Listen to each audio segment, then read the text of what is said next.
If you are wondering if Realme 14T has gallery, then the answer is yes, although it is not really named gallery.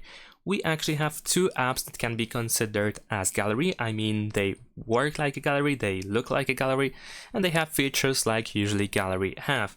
But it is actually called Photos, and we have two Photos apps. We have the Photos app made by Realme. It looks like this, as you can see. It looks pretty much like a typical gallery where we have the list of our photos and videos that we have on our phone. We can also go to albums in order to find additional stuff, like for example the private folder and so on and so forth.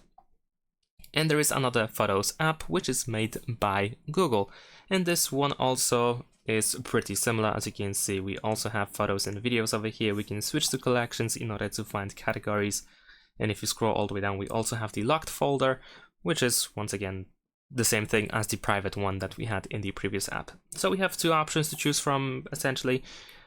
Which one you prefer, it's up to you, or which one you want to choose, it's up to you really. You can use even both at the same time if you feel like it. And that's about it. Thanks for watching, leave a like and subscribe.